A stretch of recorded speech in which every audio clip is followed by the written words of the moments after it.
Hi guys, my name is Lisa and welcome to my channel. Today we'll be making fluffy Japanese souffle pancake.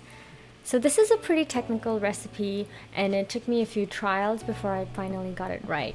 Now I want to share everything that I've learned with you guys so you guys can make this Japanese pancake at home.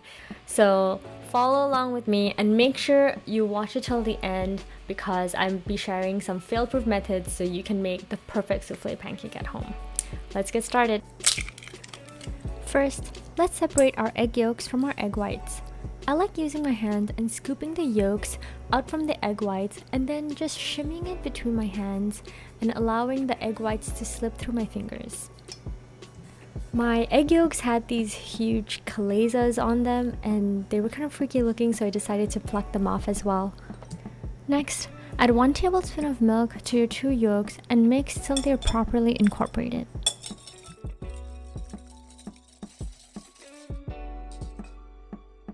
Now add half a teaspoon of vanilla extract and mix it in. Next, we're going to add the flour and baking soda to our yolks. If you are using a measuring spoon for the flour, make sure you are swiping up the excess with the flat back of a knife. To the flour, we're going to add half a teaspoon of baking powder and then sift it into our yolk mixture. Mix it quickly to avoid any lumps from forming, and you should see a consistency like this. Now for the meringue, it's best to use room temperature eggs. And if you have an electric mixer, I would definitely use that. The faster the speed of your mixer, the faster your eggs will aerate.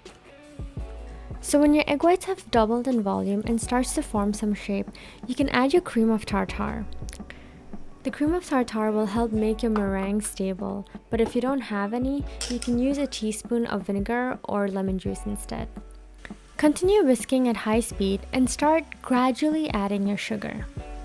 As a general rule of thumb, you want to add it in 3 portions, or add it every time you see the volume increase. It's always a good idea to stop and check on the texture and scrape down any sugars that may have gotten stuck to the sides of the bowl. As I'm scraping down the sides, you can see the meringue has started to firm up, and it's keeping its shape as I move my spatula through it. So I'm going to whisk it just a little bit more to get the rest of the sugar dissolved in. And there we have it, stiff peaks. When you lift the whisk, you should have straight peaks. Another way to tell if your meringue is ready is when you stick your whisk in, it won't fall over. So now we're going to gradually add in 2 teaspoons of cornstarch. Gently fold it in and then repeat until you've used up all the cornstarch and it's been well incorporated. The cornstarch will help soak in any liquid that's left in your meringue, and it'll also keep your pancakes nice and tall and prevent it from deflating.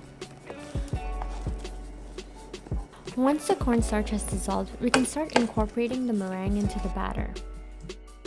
Start with a little bit and quickly mix it through until it starts to look more runny. This helps prepare the batter for the rest of the meringue.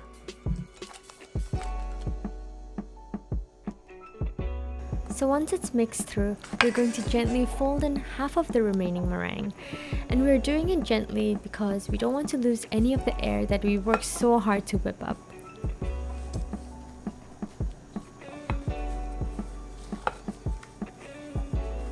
Fold in the remaining meringue till you don't see any more whites in the batter.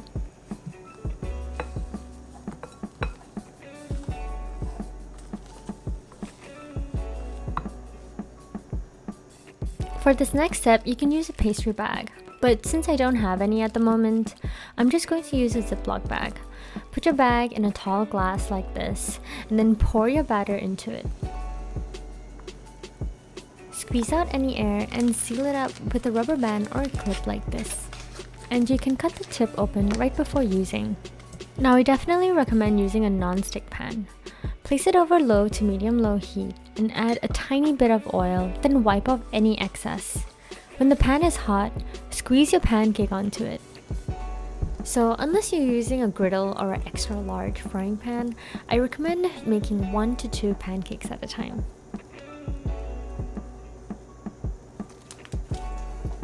Now add a couple teaspoons of water along the sides of the pan, then cover and cook for 2 minutes. After 2 minutes have passed, uncover and top off your pancake with more batter.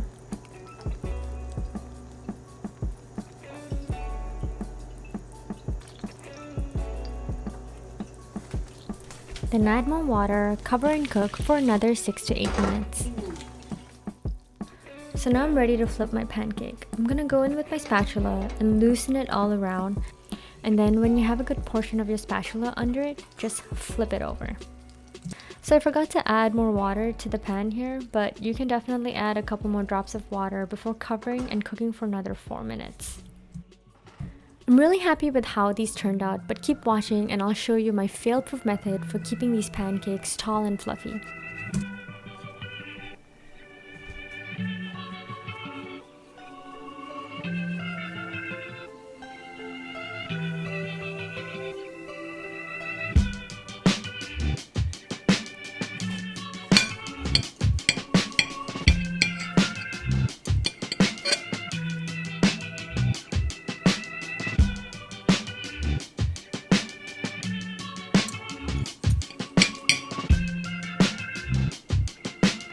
Wow.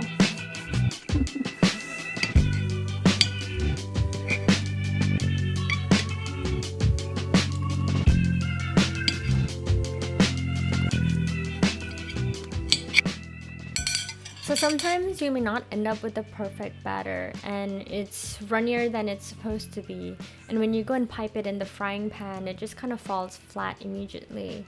Don't worry, your batter is probably still good to eat. It just needs a little more support.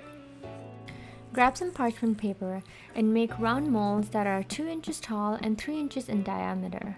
Then seal it with tape on the outside. We're going to then pipe the batter into it. As you can see, this batter is way runnier and is already flowing out as I bring it down. But since I'm using these paper molds, it'll help keep the fluffy tall shape. Make sure you leave some room for the pancake to expand. Add a couple of drops of water to your pan, then cover and cook for 4 to 6 minutes.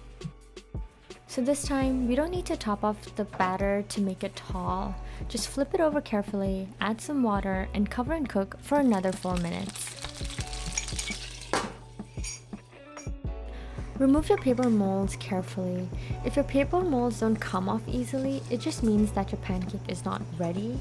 Just cover and let it cook for another 2 minutes. So I hope you guys have enjoyed this video and gained some helpful tips from it. If you do make this recipe, please tag me on Instagram or leave it in the comment section below. Don't forget to hit the like button and subscribe. I'll see you guys next week. Good luck in the kitchen and enjoy!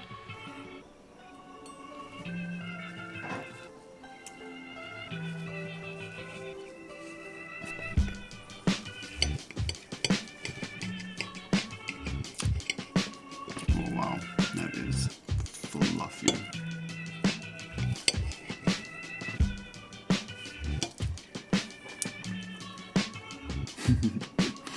That is the perfect jiggliness, I think.